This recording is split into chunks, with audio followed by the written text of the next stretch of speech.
final one that we will discuss before moving forward is what is called the option contract multiplier. So this is really confusing, and I hate it myself as someone who teaches options because it makes things pretty confusing.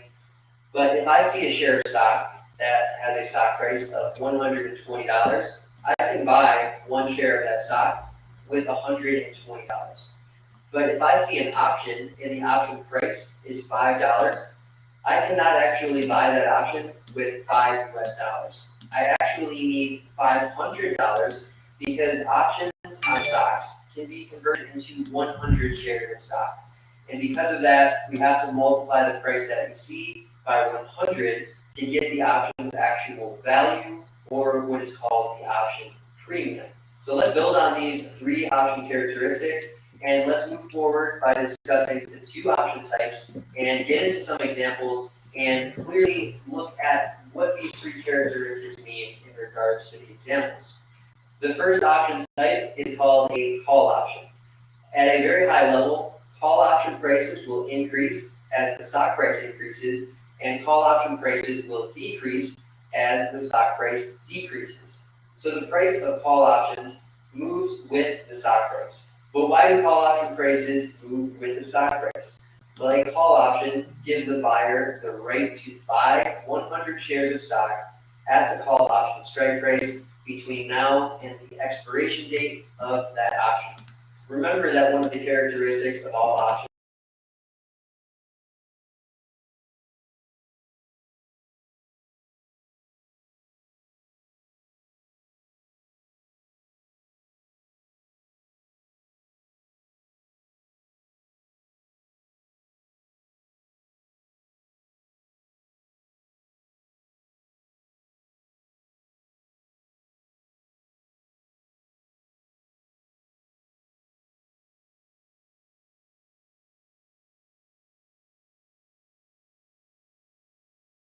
option or stock market example just yet. Let's explore what a call option does and how it works by using a very simple example. Let's imagine that there is a house, and the current value of this house is $200,000.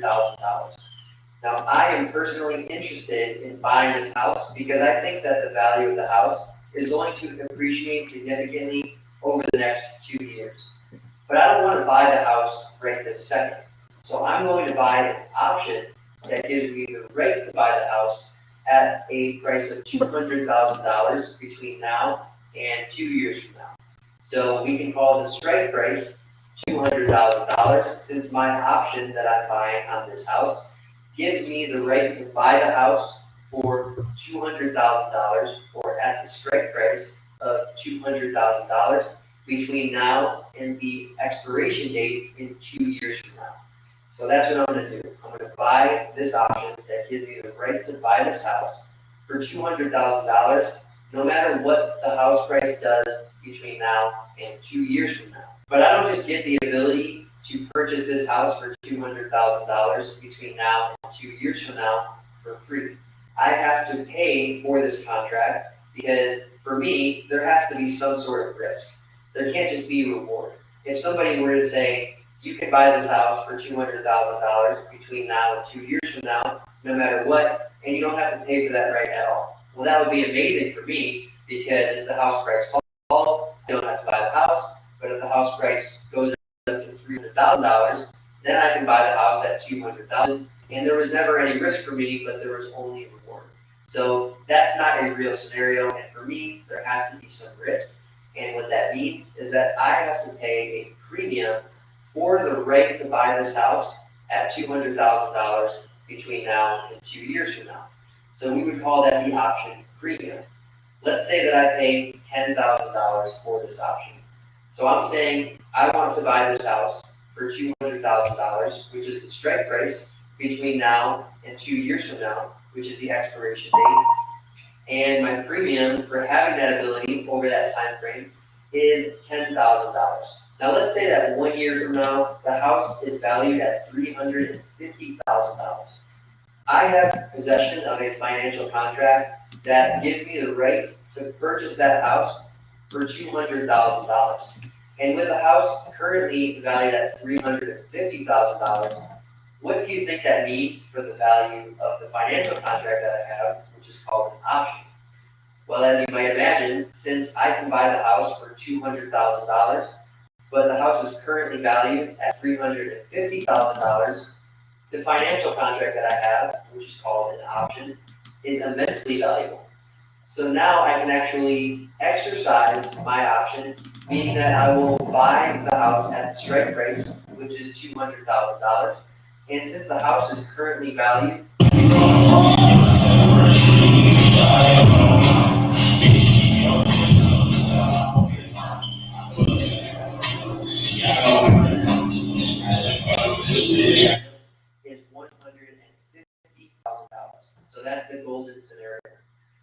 Now, because I paid $10,000, we celebrate the opening, the debut, the premiere of J-Will's my total profit minus what I paid for the option initially.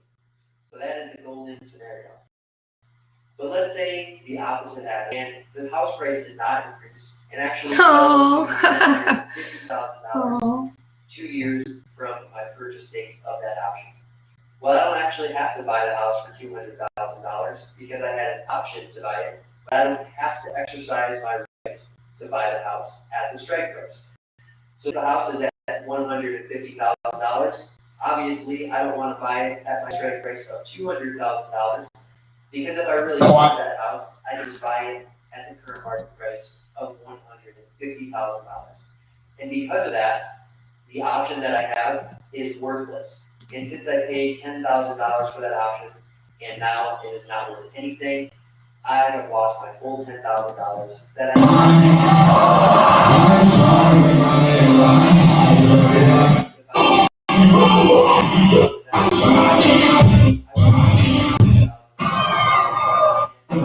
price of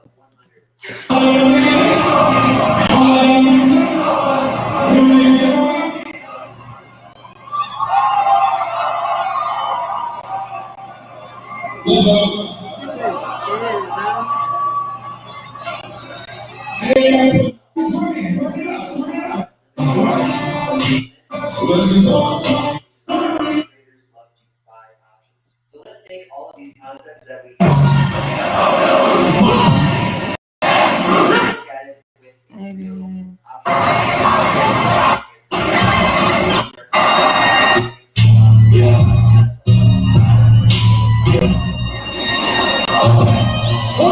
in this real image of Tesla, I have set up an order to purchase the Tesla. Louder, bitch, I'm from this day, In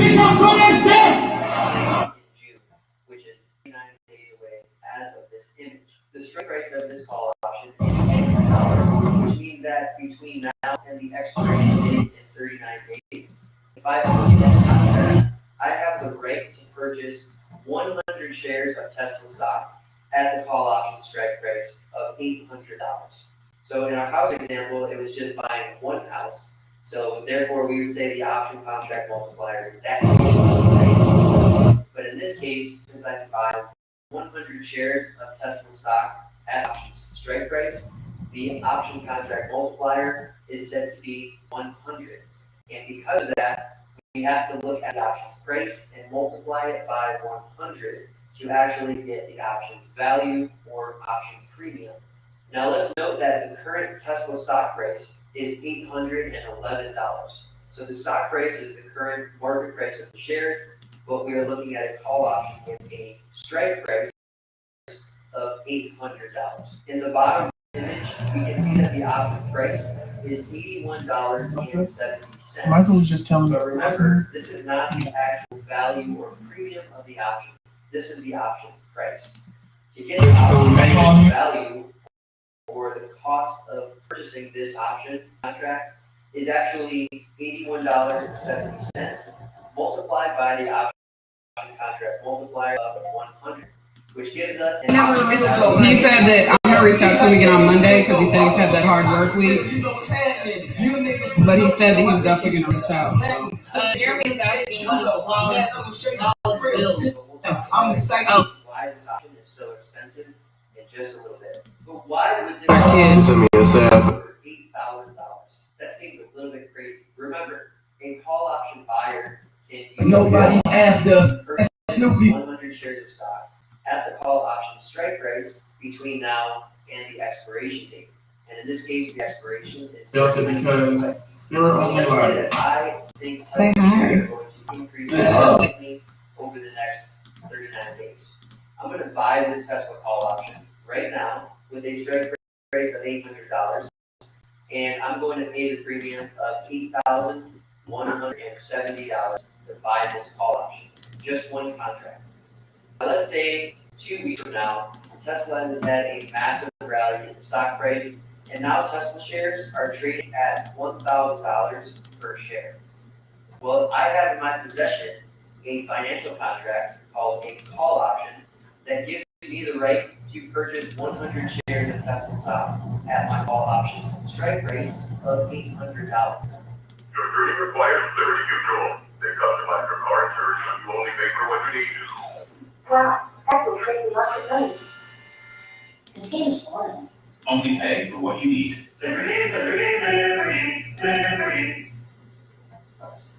But Tesla shares are currently trading for $1,000.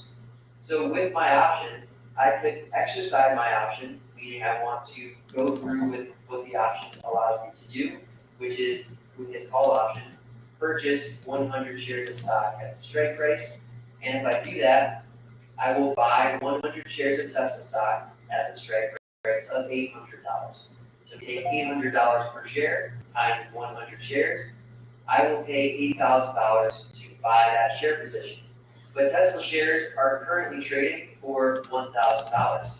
So if I go ahead and turn around and sell my shares, if I sell 100 shares for $1,000 per share, I will receive $100,000 for selling those shares. So my profit in this scenario is $200 per share multiplied by 100 shares, giving me a $20,000 profit. But remember that I paid $8,170 for this option initially, so my $20,000 profit minus my initial cost of entering the trade of $8,170 gives me a net profit of $11,830. If I make a profit of $11,830 on an initial trade cost of $8,170, my return on that position is 145%. So the reason a trader would pay so much for a Tesla call option is because the Tesla shares are incredibly volatile and can move around hundreds of dollars in just a few days' time. So if a trader believes that Tesla's stock price is going to surge in the near term, they might buy a call option, and by doing so, if they buy the call option and then the stock price increases significantly, the value of their call option will also surge because the ability to buy shares of stock at a fixed strike price is immensely valuable as the share price rockets to higher and higher prices. But we need to discuss something that's extremely important, and it's a major sticking point for options trading beginners. And this is that when you are trading options, very rarely will you actually exercise the option to purchase shares of stock at the call strike price and then sell them at the current market price, as I just described in this Tesla example. The reason I describe it like that is because as an options trader, you have to understand where the prices are coming from and why price changes make sense. So in the case of buying this 800 call option when Tesla is at $811, if the stock price goes to $1,000, I have a contract that allows me to buy 100 shares of stock at my strike price of $800. So then I could exercise that right, buy the shares at $800 and sell them at $1,000, which would give me a $200 profit per share. But here's the thing, an option will always include the benefit that it provides the owner in its price. So the option price will always embed any profit that can be made by exercising. So in the example where I buy the 800 Tesla call option and the stock price goes to $1,000, since I have a call option and the call option to buy shares of stock $200 below the current stock price of Tesla, my call option's price will be at least $200. And that's just the price. So if we multiply by the contract multiplier of 100, we get an option value of at least $20,000.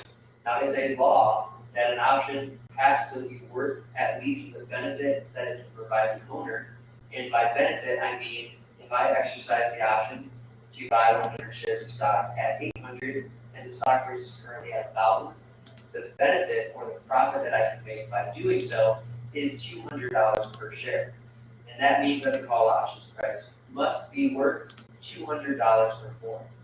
So in this Tesla example, I mentioned that I buy the call option, the stock price increases, that I can exercise the call option. But in reality, you would not exercise the call option. You would simply sell the call option at the higher price, and you would make the difference between your purchase price and your sale price. So it's just like buying shares of stock. When you buy shares of stock, your goal is to see the shares increase in value, and then you can sell the shares at the higher price and secure your profit. With options, it's the exact same thing. 99% of the time, when you are trading options, you will be trying to trade options with the goal of profiting from the price changes of the options. Very, very rarely will you actually want to exercise the option, because you don't need to exercise the option, because the benefit or the profit that you can make by exercising the option will be embedded in the option's price. So I really want you to internalize the fact that when you're trading options, you don't have to exercise the option. It's to wild. realize the I'm profit. like, fam, The profit we've will been be here, done realized this, by like on selling some the real option ass shit. at a higher price if you are buying options. So really quickly, if we just want to fact check what I just said, let's look at an option on Tesla with a strike price $100 below the current stock price. That option is worth more than $100, so that checks out. If we look at a call option with a strike price $200 below Tesla's current share price, that call option is going to have a price higher than $200. So that checks out as well. So I want you to internalize that when you're trading options, you do not have to exercise the option to realize the profit. And 99% of the time, you are going to be trading options with the goal of profiting from the price change in the options, at which point you could close your position and you could realize the profit, which will be the difference between your purchase price and your sale price. So let's take a look and see exactly what actually happened with this Tesla call option. As it turns out, the day after I took the first image, where Tesla shares were at $811, Tesla was actually higher. So I took another screenshot to look at that same call option with the increase in Tesla's share price, so that we can see exactly what happened to that call option with the passage of one day and an increase in the stock price. So let's take a look. The stock price in this image is now $836, which is a $25 increase from the Tesla share price of $811 that we just looked at a moment ago. So now that the share price is $836, let's go ahead and go to the June expiration and look at the call option with a strike price of $800 and see exactly how that option price changed given the increase in Tesla's stock price. As we can see, the 800 call option in that June expiration cycle is worth $94.10. And if we multiply that price by the option contract multiplier of 100, we get an option premium of $9,410. So if I purchased that call option just the other day and I paid $8,170 for that call option and held it until today, which is a share price of $836, which is a $25 share price increase from when I purchased the call option. Now my 800 call option is worth $9,410.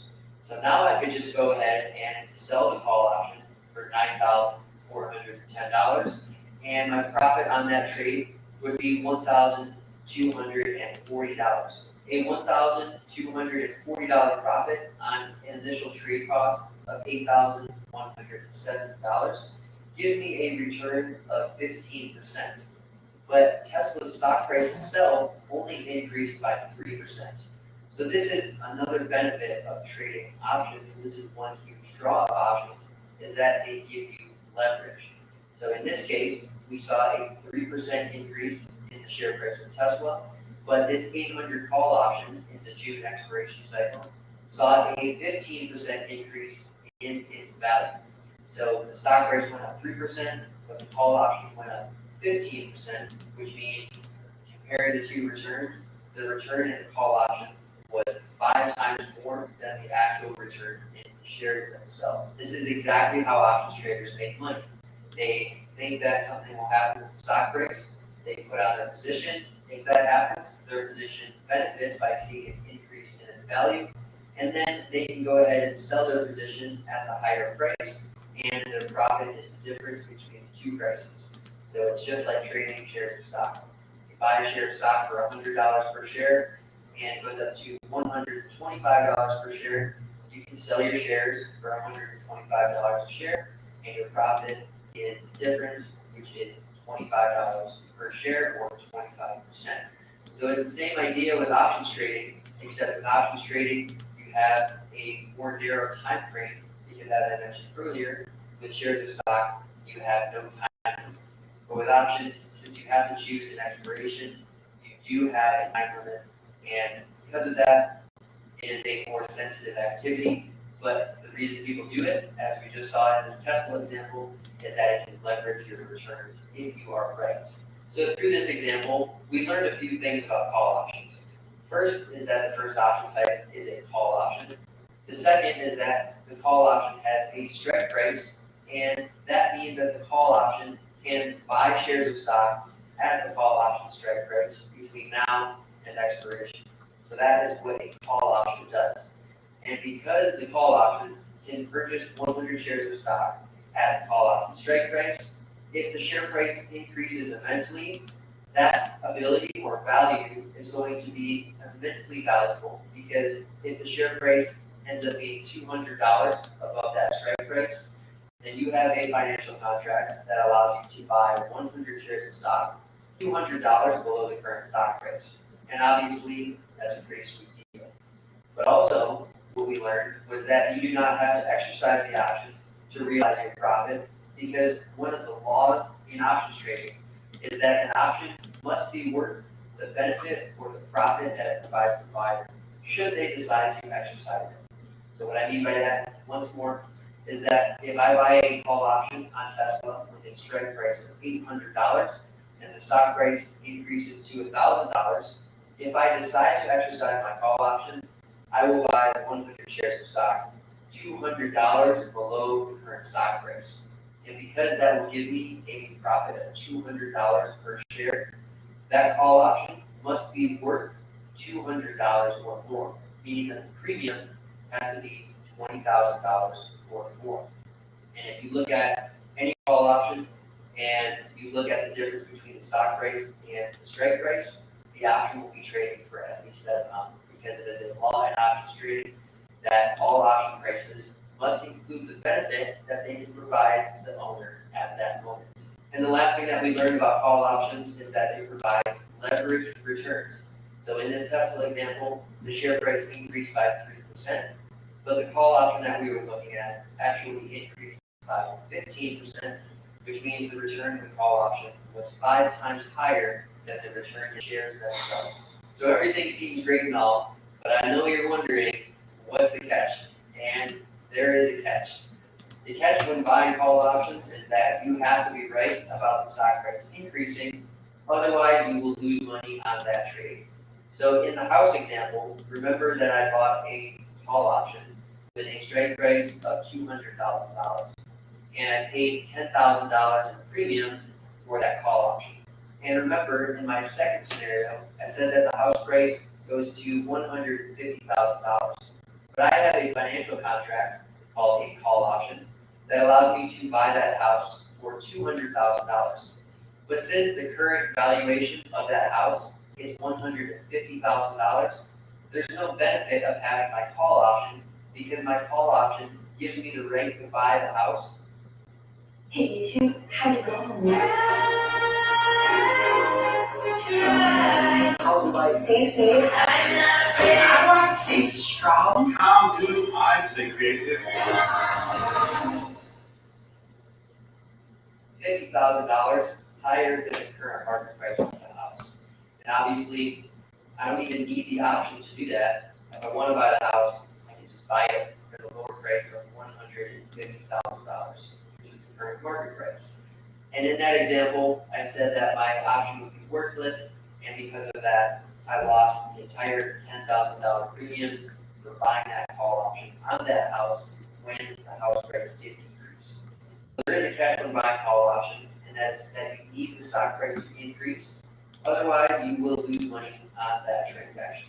And we'll talk very in detail later about why buying call options or buying options in general will lose money if the stock price does not change. But for now, I want to focus on teaching you the basic option trades and how the two options actually move with the stock price and how traders actually make money when trading options. I need some water to talk about. All right, let's keep going. So let's go ahead and really quickly look at an example where a call option trade does not make money because the stock price falls. And we'll see exactly what happens to the call options price as that is happening. In this image, we are looking at the shares of Adobe, which has the ticker symbol ADBE, and we are looking at the shares on May 6th. On this date, Adobe shares closed at $362 per share. Let's say a trader thought that the upward trend in Adobe shares would continue, so they went to the May expiration cycle and they bought the 380 call option. So the call option in the May expiration with a strike price of $380. And let's look at a chart of that exact option so we can see how the option price changes as the stock price is changing side by side. On May 6th, the May 380 call option closed at a price of $1.92. So that means the premium or the value of that option is $192, meaning that if I wanted to buy one of these call options, I would need to have $192 available in my trading account. So let's say a trader buys this 380 call option and they pay $192 to enter that trade. As we can see, the option price initially jumped higher as the share price continued higher, but then unfortunately things turned around, the stock price crashed, and with it, the call options price decreased as well. The very last data point on this call option chart, the option only had a day left until expiration. And with a strike price of $380 and with Adobe shares significantly below that at about $355 per share, the 380 call option with 1 day left until expiration was essentially worth $0. It was just a couple pennies, but essentially that means that the option is worthless. We'll explore exactly why this happens in just a little bit, but for now, just understand that if you buy call options and the stock price decreases and is below the call option's strike price, as the option gets closer and closer to expiration, the options price will steadily approach $0 or being worthless by the time of expiration. And that's because if the stock price is well below a call option strike price near expiration, there is little value in having that call option because traders don't need the call option to buy shares of stock. So if I bought this call option initially for $192 and a few days later the stock price was way lower, the option was close to expiration, and the option was worth only a couple pennies, then I would have essentially lost 100% of the premium that I paid for that option. Since if I buy something for $192 and its value falls to $0, I have lost everything that I put into that position. And if I held this option through the expiration date and the strike price is $380, but the stock price is below $380 when the option expires, I don't have to do anything because the option will simply disappear from my account as it will expire worthless, and I will be left with the full loss of $192 on this trade. All right, let's take a quick breather because I know we just went through a lot of information in a very short period of time, and I want these videos to be information dense, but unfortunately for our brains, that means that we are going to get some headaches. And if your head hurts right now, do not worry about it at all because my head hurts even having 7 years of experience in this industry. It doesn't matter how much experience I have going through these examples and explaining all the numbers, it makes my head hurt too. So let's take a quick breather, take a glass of water, do whatever you need to do, and then let's get back to it. So now we are going to move on to the second option type. So thus far, everything we've talked about has been call options, and particularly buying call options and how that trade works. So now we are going to explore the second option type, which is called a put option. Now, if you started to understand how call options work in the previous section, then you're going to pick up put options just like that, because the concepts are all exactly the same, except everything is flipped on its head. So with put options, put option prices actually increase as the stock price is falling, and they actually decrease as the stock price is increasing. The reason that is that a put option gives the buyer the right to sell 100 shares of stock at the put option strike price between now and expiration. So while call options allow you to buy 100 shares of stock at the call strike price, put options allow you to sell 100 shares of stock at the put option strike price. So because of that, put options actually increase in value as the share price is falling, because the ability to sell shares of stock at the put option's fixed strike price gets more and more advantageous as the share price is falling. And just like we did for the call options, we are going to look at numerous put option examples so that you can understand and that you can see how these trades perform and what you need to happen to make money when trading put options. So let's get started with an example and look at an image that I recently captured in IWM, which is the Russell 2000 ETF. In this image and in this moment, the first thing that I want you to notice is that the IWM share price is $130.71. Again, we are going to go to the June options, and this time the June options expire in 38 days. In this example, I've set up an order to purchase the June put option. Alright, bro, this is dumb. Come on, bro. Copy and paste. Like, how is that not even a fucking feature, bro? Like that, bro. That shit made me so mad. That doesn't make no sense. It's like, nigga, am I supposed to redo this shit every single time? That's insane. In the bottom middle of this image, the put option's price is $6. This shit is retarded, bro. But as we discussed, to get the actual value or the premium of this option, we have to take that price of $6.24 and multiply it by the option contract multiplier of 100. Come on now, that's what I'm about to say. I'm like, what the fuck? What are we doing? Of $624. And that's because, just like call options, a put option can sell 100 shares of stock at the put strike price. So the put option contract multiplier is the same as calls, and to get the actual cost or the value or the premium of the option, whatever you want to call it, is the price, which in this case is $6.24, multiplied by the option contract multiplier of 100, which gives us an option cost or premium of $624. And we can verify that this option is worth $624 by looking at the maximum loss on this trading platform. The maximum loss says $624, and when you buy options, the most you could lose is the premium that you pay for the option, as we briefly discussed in the previous call option section. Now you might be wondering, the stock price is currently at $130.72, but the option strike price for the put option that we are looking at is $130. And since a put option gives the buyer of that option the right to sell 100 shares of stock at the put option strike price between now and expiration, why is this put option worth $624 when there's really no value in owning this put option?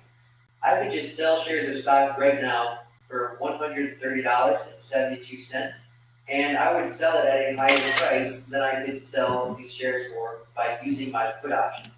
So why is this put option valuable when the stock price is above the put option's strike price?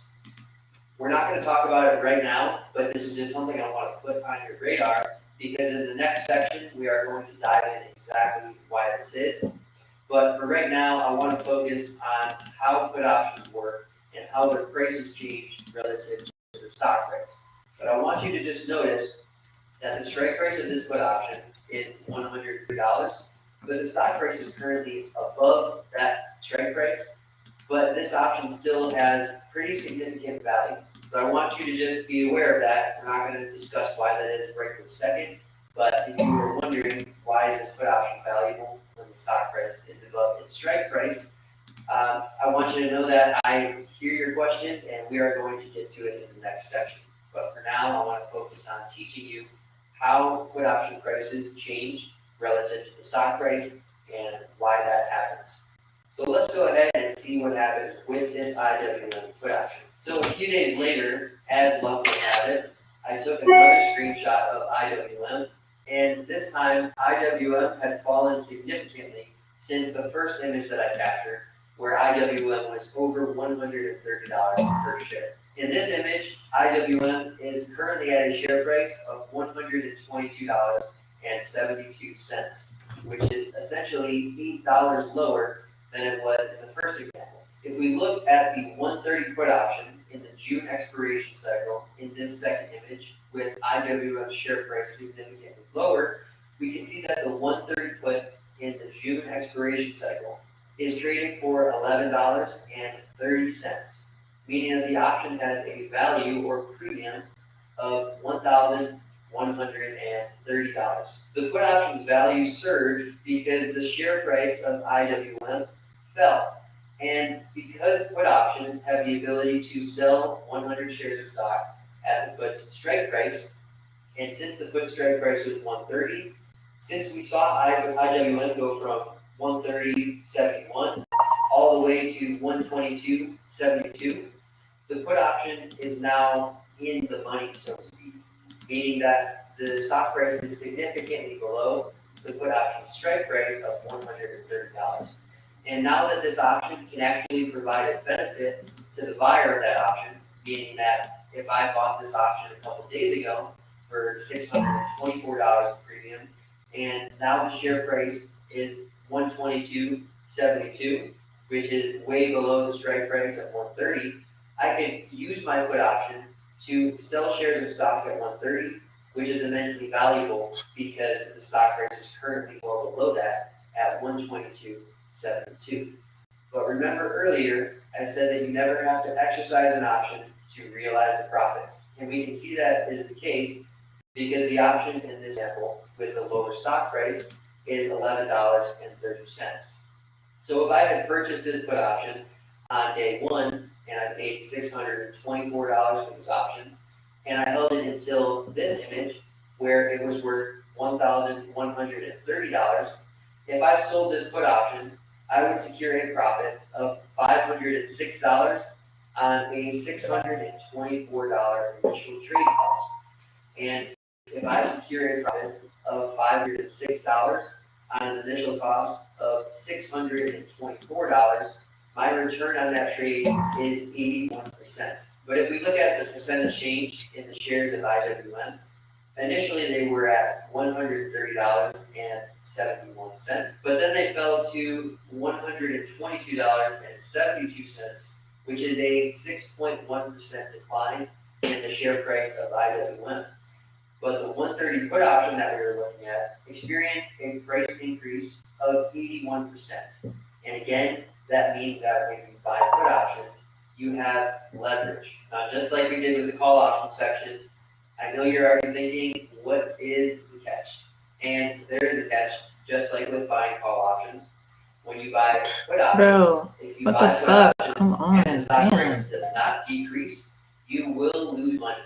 So in this example where the IWM share price was $130.71, if I bought that 130 put option for $624 premium, and at the time of June expiration, IWM was above $130 per share, because I don't actually need to use my put option to sell shares of stock at the strike price of $130, because if the share price is higher than the strike price, I can just sell shares of stock in the open market, and there is really no value in owning my call option. So just like with call options, if you buy a call option and the stock price doesn't increase or decreases, you will lose money. And with put options, if you buy a put option and the stock price does not fall, or the stock price increases, you will lose money.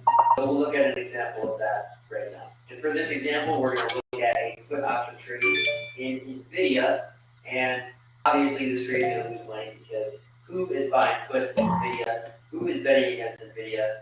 Come on, man. On May 1st, NVIDIA's share price closed at $283 in the middle of a pretty vicious sell-off. So let's say a trader thought that the downside would continue in NVIDIA, huge mistake, and they went and bought 280 put option in the May expiration cycle with NVIDIA shares at 283. On May 1st, the May 280 put option, meaning the put option in the May expiration with a strike price of $280, was trading for $11, meaning that I would have to pay $1,100 in premium to buy one of these put options at the strike price of $280 and expiring in May, which had about 2 weeks to expiration at the time of entering this trade.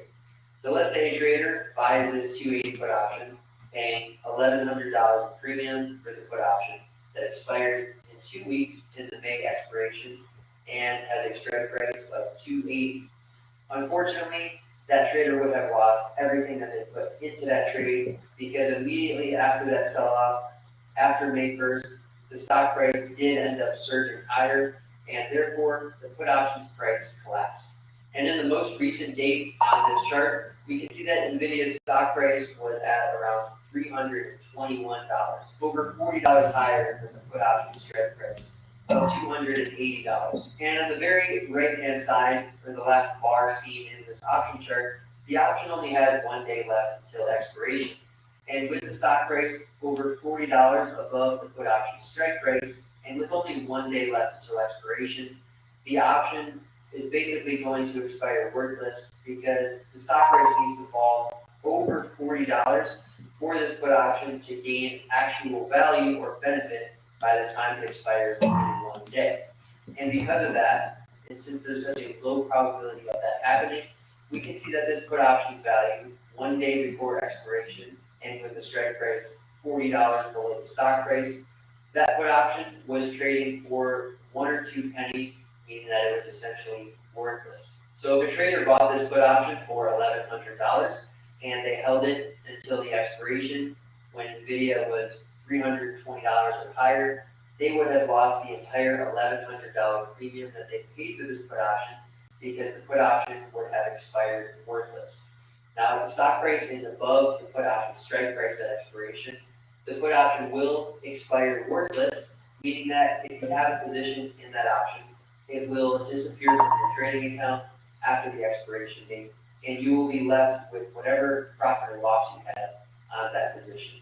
And in the case of buying a put option, you will have a loss, since if, in this case, you bought the put option for $1,100 and it expired worthless, you would have a loss of $1,100 on that trade. So while you can make significant returns on your investment or trade costs when you are buying put options, obviously you can lose 100% of what you pay for those put options, which means that while you can make 100% returns on the trade cost, you can also lose 100% when you are buying options. But the big benefit of buying put options is that compared to shorting 100 shares of stock, buying put options is far safer by a long shot. If you're not familiar with what shorting stock is essentially betting against the stock, meaning that you make money when the share price falls. But if you short a stock or you bet against the stock price increasing, since there's no limit to how high a stock price can go, when you're shorting stocks, you have theoretically unlimited loss potential. So in that case, if you were comparing shorting 100 shares of stock to buying a put option, you would have much less risk buying a put option compared to shorting 100 shares of stock. So in this NVIDIA example, if I shorted 100 shares of stock at $280 per share and the share price went to $320, I would have a loss of $4,000. So a $40 loss on 100 shares would give me a loss of $4,000.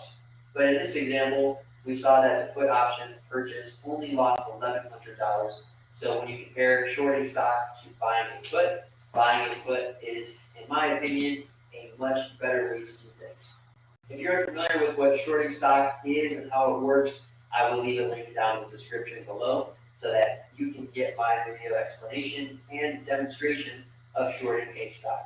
By the way, you can download a full PDF of all of the slides and the images shown in this presentation. So if you want to download that, you can do so for free and you don't have to put in an email address. To be honest with you, the only reason I would want your email address is to send you my future YouTube videos.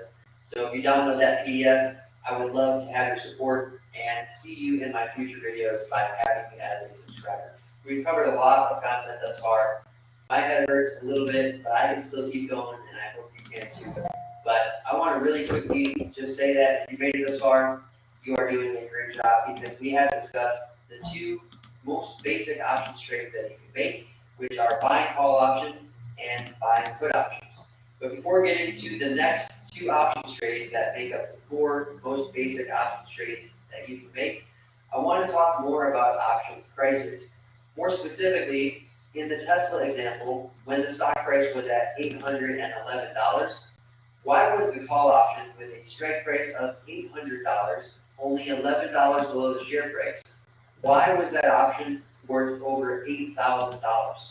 And also, in the IWM example, the stock price was $130.71, but the put option with a strike price below that at $130 was worth $624.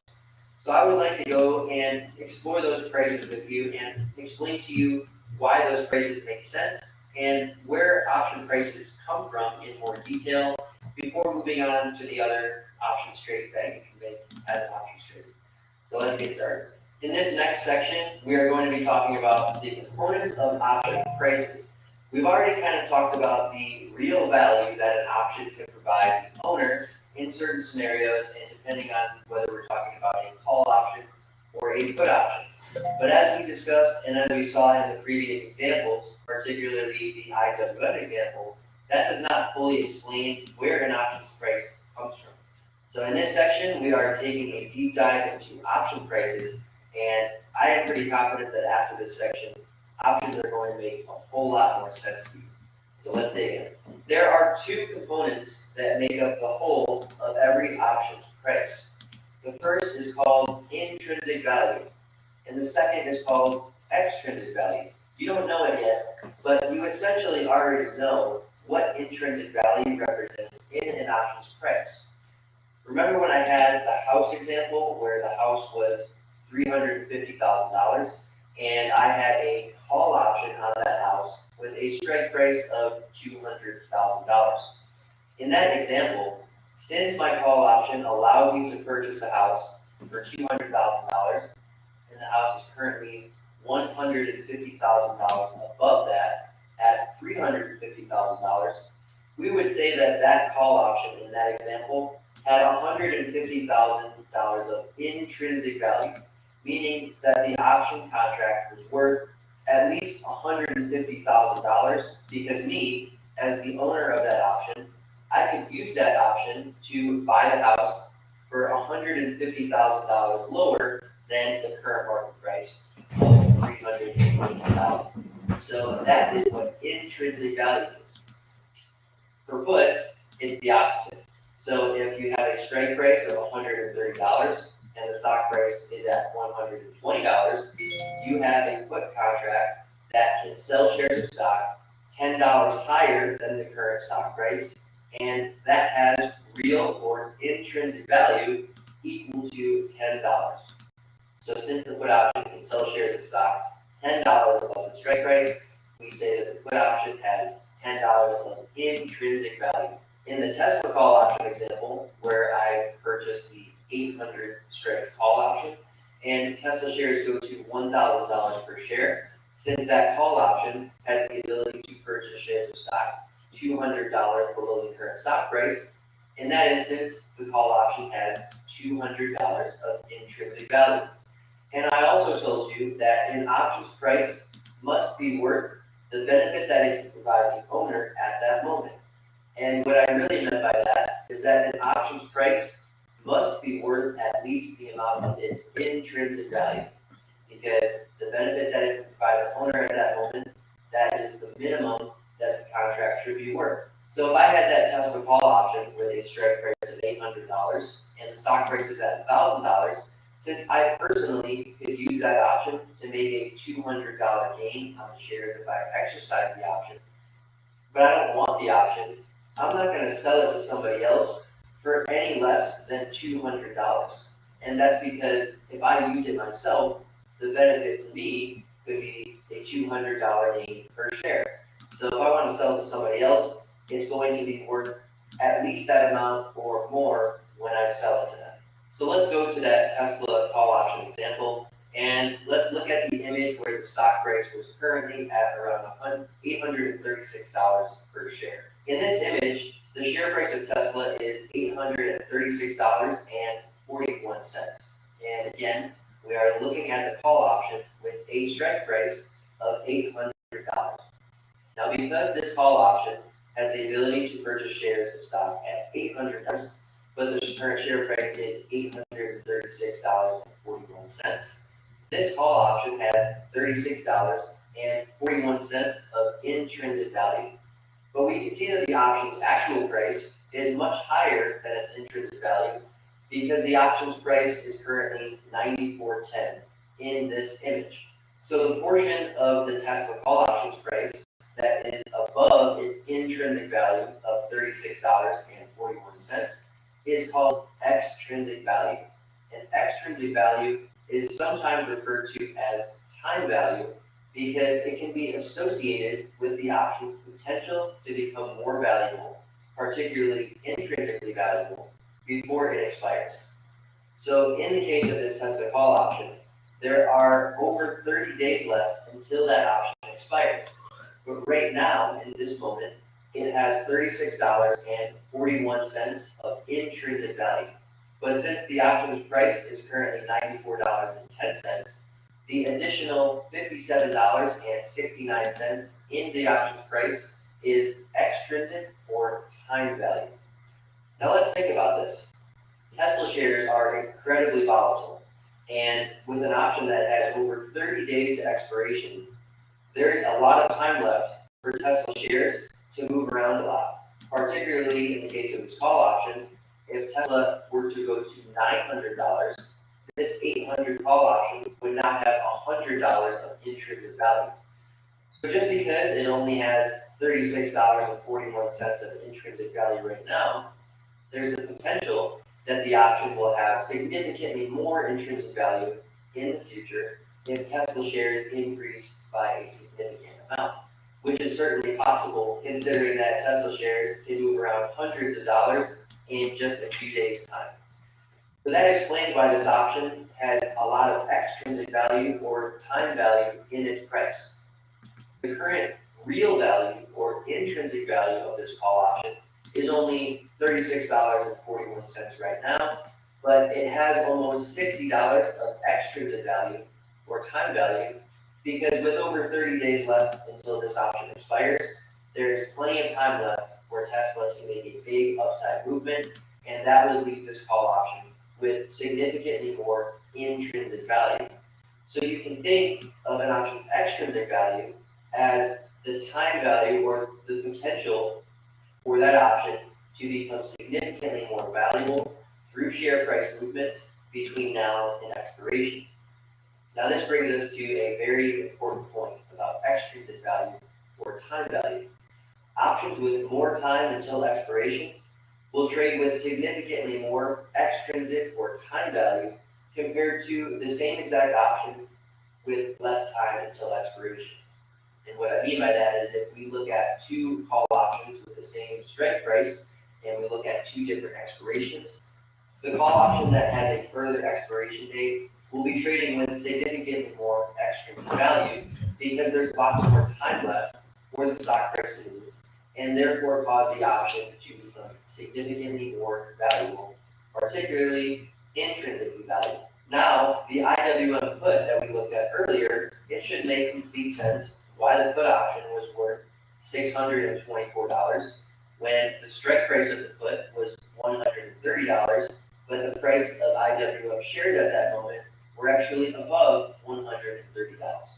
The reason that the put option was worth $624 is because it had over 30 days to expiration, and in a 30-day time period, especially right now during the coronavirus pandemic and the market volatility that we're seeing, there is certainly a good possibility that IWM falls significantly, and for that reason, that 130 put option would become significantly intrinsically valuable. And that's exactly what we saw happen. So the reason that the put option was valuable, even though it did not have any intrinsic value, is because it still had lots of time left.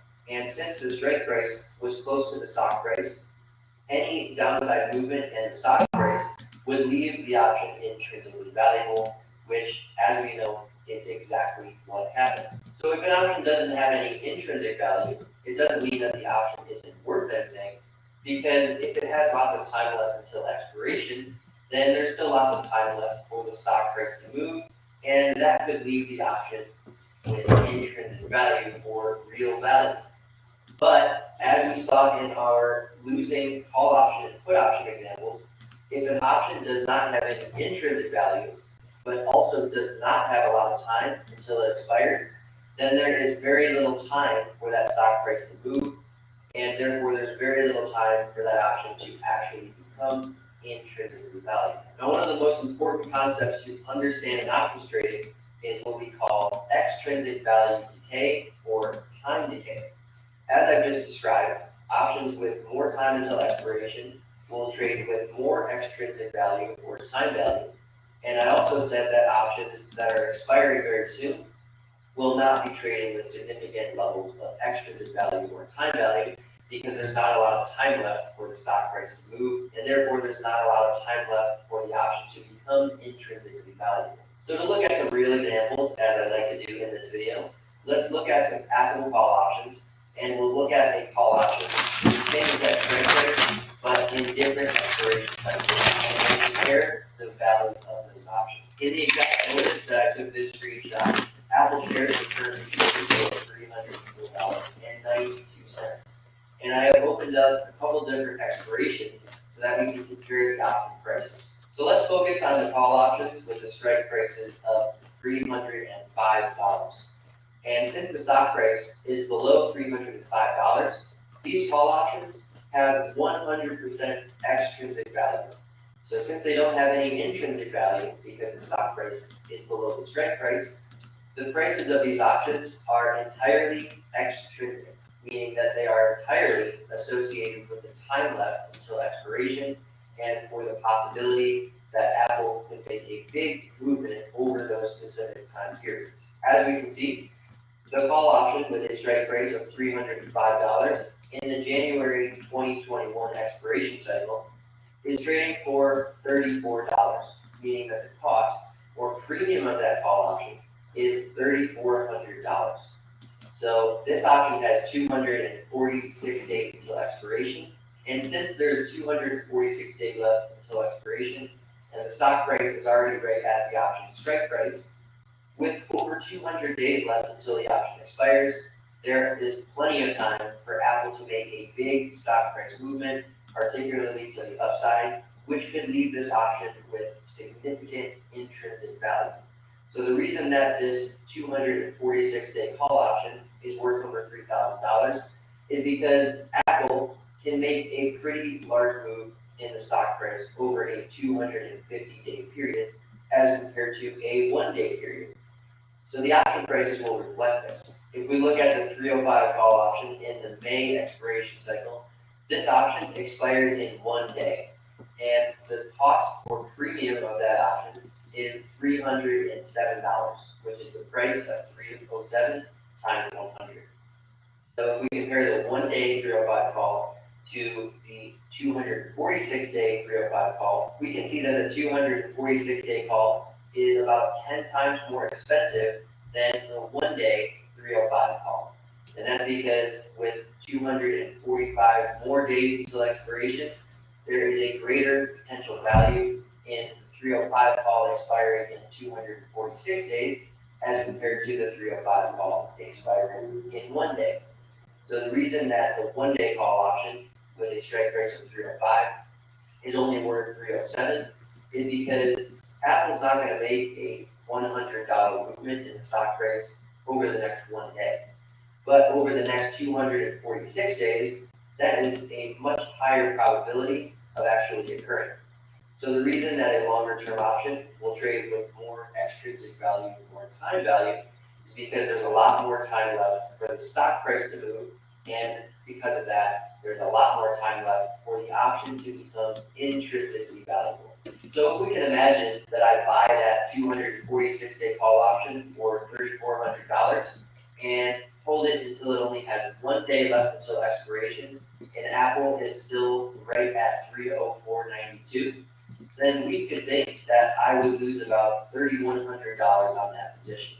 And that's because if I buy a call option with 250 days to expiration, that is 100% extrinsic value, and I pay $3,400 for that option.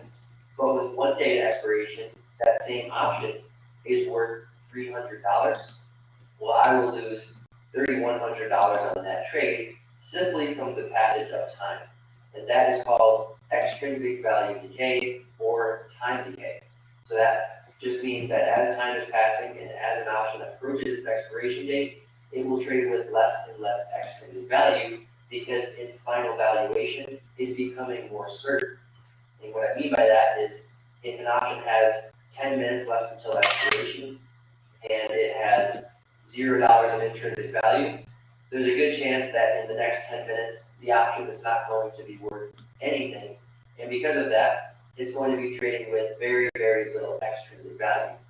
But if that same option had 10 days to expiration, then it would probably be trading with a lot more extrinsic value because there's a lot more time left for a stock price movement to occur that could leave the option with intrinsic value. So in the sections of buying call options and buying put options, I had stated that when you buy a call option or you buy a put option and the stock price does not move, you will lose money. And the reason you will lose money is because if you buy a call option or buy a put option, that option is going to have some extrinsic value or time value in it, especially if you are buying an option that is not in the money or has intrinsic value. And because of that, as time passes, the extrinsic value will come out of that option, leading to a lower overall option price. And if you buy something and its price falls, you will lose money. So in the next section, we're going to cover the other two options trades that you can potentially make, or that will make up other strategies that you'll learn about in the future. And these strategies will actually make money when the option prices are decreasing from the passage of time and from the decrease in the extrinsic value of the option.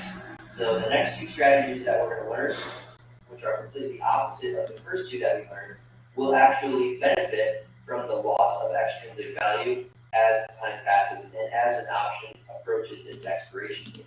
But first, I want to familiarize you with three terms that options traders use quite frequently that describe if an option has intrinsic value or only has extrinsic value.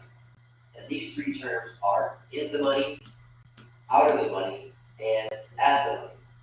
So these terms describe an option strike price relative to the stock price, which essentially describes whether or not they have intrinsic value or not. So in the money is any option that has intrinsic value. So in our Tesla call option example, if the strike price of the call option is 800 and the stock price is at 836, this option has $36 of intrinsic value, and for that reason, we would say it is in the money. But out of the money is the opposite. Out of the money refers to any option that does not have intrinsic value and therefore only has extrinsic value in its price. So an example of an out of the money option would be the IWM put option that we looked at earlier. The stock price was at $130.72, and we looked at the option, the put option, with a strike price of $130. At that moment, the put option did not have any intrinsic value in its price, and therefore it is said to be an out of the money option. But the last term is called at the money, and an at the money option is any option with a strike price that is equal to or very close to their current stock price. So based on that definition, we can also say that the IW1 put option was at the money, since the stock price was near 130, and the put option strike price was also near 130. So I just wanted to familiarize you with these terms because you will hear them at some point. And I know the jargon and the confusing terms can be confusing, but as an options trading beginner, it is very helpful to learn these terms because you will understand what people are talking about when you hear them. Okay, so these next two sections are very confusing for beginners because, as you'll learn, we don't always just have to buy options. We can actually bet against an options price, meaning that we put on a trade that profits when the option price falls. So thus far, we've only talked about options from the perspective of buying them. And similar to buying shares of stock, if I buy shares of stock, I make money if the stock price increases. But that's not the only way I can participate in the stock market. I can also short stocks, meaning that I can sell them first without owning them. And if the share price falls, I can make money on that transaction by purchasing the shares or closing my position at a lower price. So if I short a stock at $100 and it falls to $90, I can buy back the stock for $90 and I will make $10 per share. So the same thing can be used in options trading, where we can bet against an option price, and therefore we can make money when the option price decreases. This is called shorting options, and it is done by selling an option that you don't own. So you are selling an option as an opening trade, and your goal is to buy back the option or close it at a lower price in the future. So if I sold a call option for $5, meaning I collect $500 in premium, and later the option price is worth $3 or has a premium of $300, I could pay $300 to close the option. And since I collected $500 initially and I paid $300 to close it, my profit on that trade is $200. In this image, I have an order to short the 125 strike call option in IWM that is expiring in June, which has 36 days until expiration. As we can see, the current share price of IWM is $120.59. So first of all, what does that mean about the call options price? Does it have intrinsic value or is it only extrinsic value? Well, since the strike price is $125 and IWM stock price is at $120.59, this call options price is 100% extrinsic value or time value. And as we discussed in the last section, time value or extrinsic value comes out of the option price as it approaches expiration. In the bottom middle of this image, we can see that the price of this 125 call option is $4.66. And that means that the option's cost or premium is $466. Now, when you sell or short an option, meaning you sell it as an opening trade, you don't pay the premium, you collect the premium. But in this case, since the option premium is $466, if I sell this call option short, I will collect $466 into my account, and that will be the start of the trade. But just because I collect the premium, it does not mean it's a profit. I have to close the trade later for a lower premium to realize a profit. As the option price falls, if the stock price remains below 125, as the option price decreases in value, my profit on that position will increase. It is a very fluid process and doesn't happen. It's not a binary thing where you only get the profit at expiration. It happens in real time and as the option price is changing. But more importantly, this is an incredibly risky strategy. Since there's no upper limit to how much a stock's price can reach, when you short a stock or bet against a stock's price increasing, you theoretically have unlimited risk. And since call option prices are tied to the stock price, meaning that if the stock price increases significantly, the call option will take on intrinsic value and become more valuable. But since there's no upper limit how much the stock's price can go, the call options price also has no upper price limit. To get an idea as to what this 125 call option would be worth, if the stock price were at its current level, but the option only had 1 day until expiration, let's just go ahead and open up the 1 day expiration cycle and look at the price or value of the 125 call option that expires in 1 day. In this expiration, we can see that the 125 call option has a price of 23 cents, which means its value or premium is $23. So if I shorted this 125 call option, collected $466, and 30 days later, or when the option had 1 day left until expiration, the option was only worth $23 in premium, I could buy back the call option that I shorted and pay $23 to close the trade. And because of that, my profit on that position would be $443. But really quickly, I want to mention that with this strategy, since it is so risky, you have to have a margin account. And that means you have to be able to put collateral aside to enter that position. So on this trading platform, it's saying that the buying power effect will reduce my available buying power by about $2,000. Now, all that means is that I need $2,000 in available cash or option buying power that I can set aside to enter this position. So if I want to sell this 125 call option short and collect $466, I have to set aside $2,000 in my account to account for potential losses in this extremely risky position. So it isn't an expensive trade to enter in terms of the amount of money that you will need, but I just wanted to mention that really quickly so that you can understand kind of the logistics around shorting options. So hopefully thus far you can understand that when you buy options, it's a buy low, sell high approach. You buy the option, you hope that the option price increases, and then you can sell the option at a higher price and pocket the difference in your purchase price and sale price. Shorting options is the exact same, but it's in reverse. So you sell first with the goal of buying low later. So you want to sell an option short, you're betting that its price will fall. If the price does fall, you buy it back at a lower price. But what happens if the stock price does increase significantly after you shorted a call option? Well, let's look at a real example, and let's go to Netflix. The very left-hand side of this chart is April 9th, and on that day, Netflix shares closed around $370 per share. Just a few days later, Netflix was considerably higher, closing around $440 per share. What do we think happened to a call option of Netflix with a strike price of $400? Let's go ahead and look at a chart of the price for the June 400 call option in Netflix through this same exact time period, just to see what happened. So this chart is the June 400 call option in Netflix.